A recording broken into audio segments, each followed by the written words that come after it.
Assalamualaikum warahmatullahi wabarakatuh. Sahabat sehat, selamat bertemu lagi dengan Rumah Akreditasi.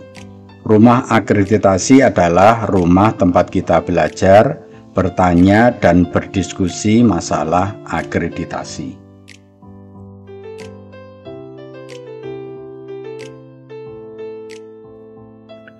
Kali ini kita melanjutkan tutorial tentang menyiapkan akreditasi di unit transfusi darah ya.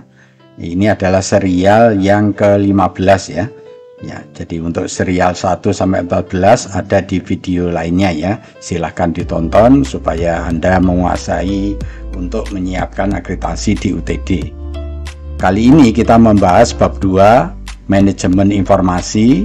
Yang kita bahas kali ini adalah standar MI 2.2 tentang pengambilan darah dilakukan sesuai dengan prosedur bersama Dr. Yanto, Surveyor FKTP Kementerian Kesehatan.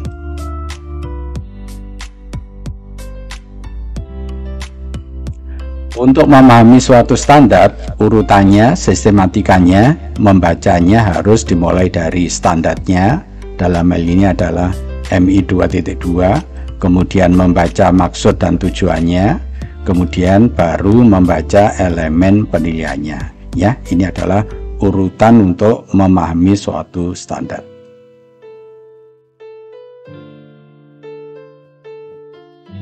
Ya, kita bahas, kita lihat standarnya dulu ya untuk MI 2.2 ya.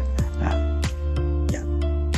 Di sini berbunyi pengambilan darah dilakukan sesuai dengan prosedur, artinya untuk mengambil darah. Jadi proses aptabnya itu, pengambilan darah itu harus dilakukan sesuai prosedur, artinya sesuai dengan SOP yang telah dibuat ya, yang telah disahkan.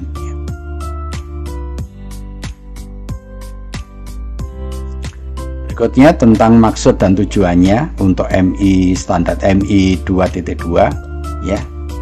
Darah adalah produk terapeutik ya, dan harus diambil yang memenuhi sistem manajemen mutu untuk unit penyedia darah untuk menjamin mutu dan keamanannya, dan minimal potensi kontaminasi bakteri atau mikroorganisme lainnya. Jadi maksudnya begini, jadi kalau kita mengambil darah yang diambil itu harus memenuhi syarat, artinya itu harus aman untuk diberikan pada pasien ya.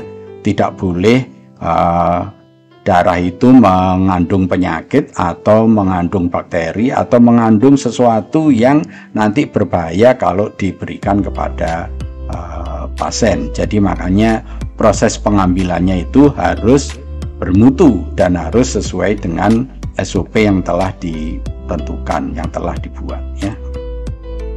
Kemudian harus dilakukan identifikasi kembali sebelum penusukan dimulai dan darahnya ditampung dalam kantong darah yang steril. Jadi pasien itu kan membawa formulir ya, formulir itu bisa saja tertukar, makanya sebelum dilakukan penusukan ya, formulir itu diambil kemudian dibaca lagi, betul bapak ini adalah bapak fulan gitu ya, rumahnya di sini gitu. Nah kalau sudah betul baru berarti antara formulir ini dengan apa itu pendonornya ini sama. Jadi nanti ini juga kantongnya dan lain-lainnya itu harus dengan kode atau dengan barcode yang sama. Jadi supaya tidak keliru ya, kalau ini tertukar ya nanti jadi masalah ya.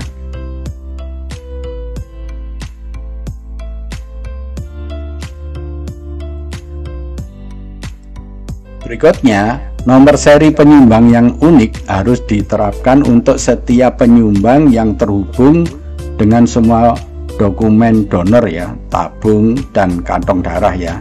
Jadi nomor itu harus tercetak. Jadi artinya semuanya itu mulai dari dokumen, tabung, kantong darah itu ditempeli dengan apa itu barcode yang sama ya. Ini untuk supaya tidak ada kekeliruan ya, atau dilabel ya yang dengan nomor yang sama ya.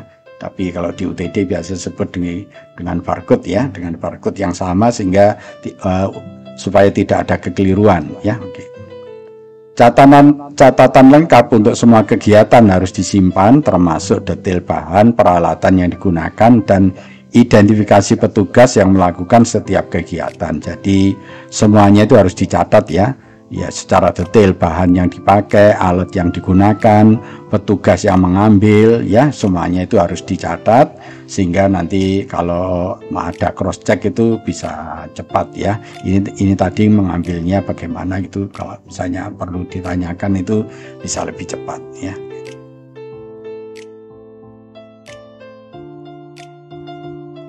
Berikutnya adalah ini EP-nya ya. Yang pertama ya, ada bukti yang menunjukkan bahwa kantong darah telah dipilih, harus divalidasi ya sebelum digunakan. Jadi kantong darah itu sebelum digunakan harus divalidasi. Divalidasi ini artinya dibuktikan bahwa atau telah diperiksa bahwa kantong itu layak untuk digunakan. Itu berarti nanti harus ada bukti validasinya ya. Ini untuk apa? Untuk melihat EP1. Kemudian EP2, ada bukti yang menunjukkan bahwa kantong darah diperiksa terhadap kemasan, selang, jarum, antigolannya sebelum digunakan ya. Jadi ini juga harus diperiksa apakah kemasan, selang, jarum, antigolannya itu sudah memenuhi syarat untuk digunakan. Itu harus diperiksa dulu sebelum digunakan. Kemudian harus ada identifikasi pendonor dengan catatan di pendaftaran. Jadi antara darah yang diambil dengan identifikasi pendonornya itu harus sama ya, dan label-labelnya baik itu di kantongnya maupun di sampelnya itu harus sama. Nah, kemudian yang keempat, pengambilan darah dilakukan sesuai dengan prosedur. Jadi penusukan itu harus dilakukan sesuai dengan prosedur, artinya sesuai dengan SOP yang telah ditetapkan.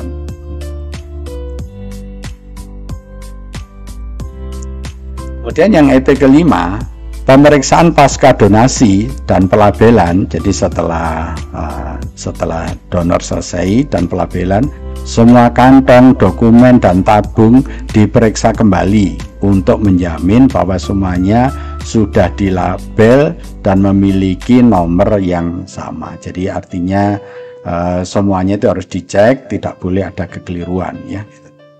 Kemudian kantong darah dan sampel ditempatkan pada tempat yang suhunya terkontrol. Berarti di ruangan itu harus ada termometernya ya, termometer ruangannya, bahwa suhunya itu memenuhi syarat untuk penyimpanan kantong darah dan sampel.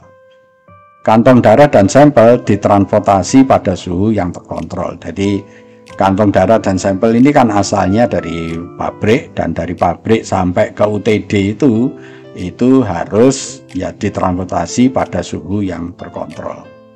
Kemudian donor dimonitor terhadap adanya reaksi samping dari proses penyumbangan darah. Jadi pada saat proses APTAP itu donornya diamati apakah ada sesuatu reaksi samping yang terjadi ya. Jadi apakah dia baik-baik aja. Jadi yang normal ya baik-baik aja, tidak ada reaksi samping ya. Kemudian yang kesembilan, dokumen untuk setiap kegiatan itu diperiksa, termasuk untuk penyumbangan darah yang gagal, reaksi samping, dan kejadian yang tidak diharapkan. Nah, untuk ini nanti perlu dibuatkan buku bantu ya.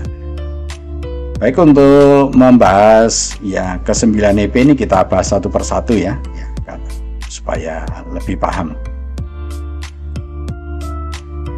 EP yang pertama, ada bukti yang menunjukkan bahwa kantong darah yang mau dipakai itu divalidasi. Berarti harus ada bukti validasi ya. Berarti bukti dokumennya itu ya, pertama bahwa ada SK yang mengatakan bahwa kantong itu harus divalidasi. Kemudian yang kedua ada buku bantu atau ada bukti validasi. Jadi bukti validasi itu bisa ditulis dalam laporan ya atau dalam buku bantu ya, bahwa kantong dengan seri nomor ini telah divalidasi dan hasilnya baik, misalnya gitu ya. Jadi saya sarankan dua, bahwa ada SK tentang validasi kantong dan ada bukti pelaksanaan validasi. Ini yang perlu dibuktikan di EP yang pertama.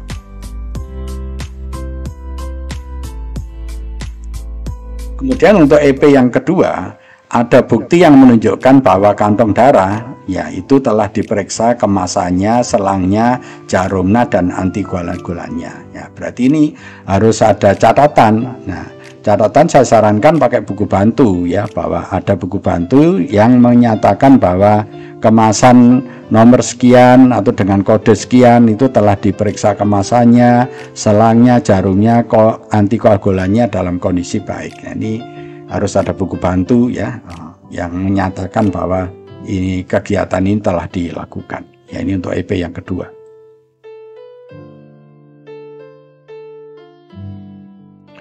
Kemudian untuk EP yang ketiga, identifikasi pendonor dengan catatan pendaftaran. Berarti antara pendonor dengan formulir itu harus diidentifikasi, artinya harus sama, harus dipastikan sama ya. Nah, untuk membuktikan ini ya berarti perlu dibuatkan SK tentang identifikasi pendonor.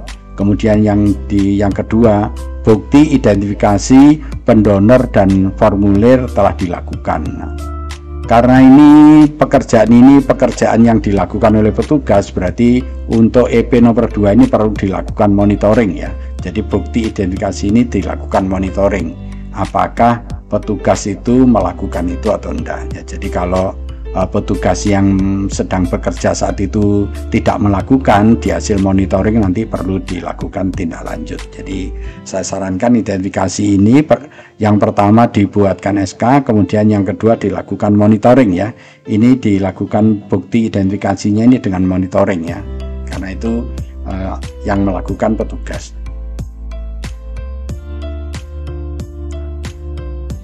Kemudian yang EP keempat, pengambilan darah dilakukan sesuai dengan prosedur ya.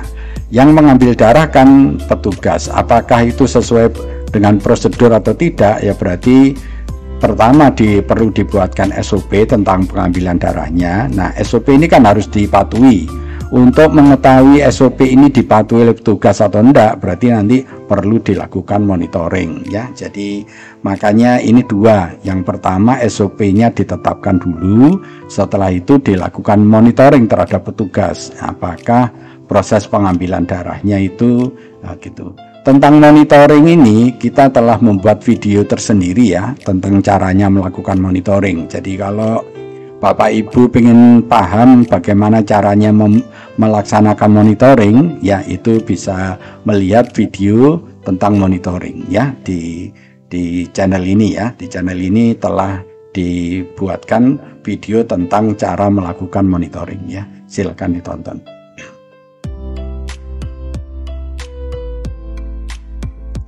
Kemudian EP yang kelima ya, pasca donasi ya dan pelabelan ya, semua kantong, dokumen, tabung diperiksa kembali ya untuk menjamin bahwa semuanya sudah dilabel. Berarti ini setelah donasi, kantong, dokumen, kantong itu diperiksa kembali apakah sama, tertukar atau enggak ya, gitu ya. Ini supaya tidak ada kekeliruan. Berarti buktinya apa? Nah, buktinya bukti pelaksanaan pasca donasi ya, saya sarankan ini melalui monitoring lagi ya, karena ini kan yang melaksanakan petugas. Jadi kita tahunya petugas itu sudah melaksanakan baik atau enggak, caranya dilakukan monitoring ya.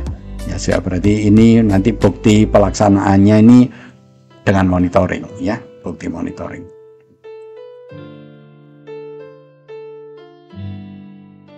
Kemudian EP yang keenam, kantong darah dan sampel ditempatkan pada tempat yang suhunya terkontrol. Nah, berarti di tempat penyimpanan itu ya harus dipasang termometer ya, dan suhunya ya itu harus sesuai dengan yang dipersyaratkan ya. Jadi ini di tempat penyimpanan itu harus dipasang termometer. Nanti bukti dokumennya ya harusnya termometer ini harus dipantau ya, dimonitoring ya, tiap hari ya, apakah suhunya memenuhi syarat atau enggak. Nah, ini berarti ini ada bukti tentang monitoring suhu di tempat itu karena ini dipersyaratkan ya.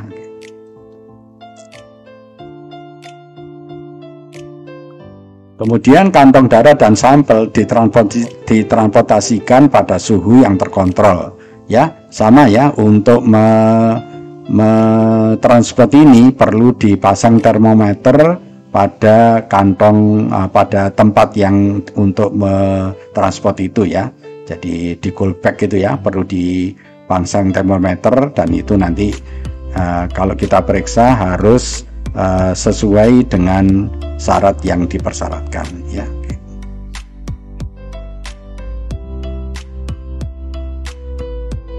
Kemudian donor dimonitor adanya reaksi samping tentang pada saat proses penyumbangan darah. Ini EP yang ke-8 ya.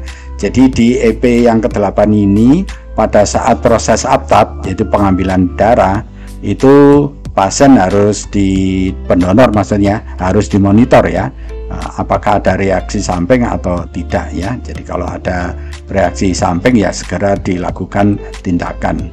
Jadi untuk ini ya saya sarankan dibuatkan buku bantu tentang monitoring reaksi samping ya. Jadi kalau ada pendonor yang menderita atau mendapatkan reaksi samping, itu perlu dicatat ya, reaksi sampingnya apa ya, merasa pusing atau merasa apa gitu, perlu dicatat pada saat proses penyumbangan darah.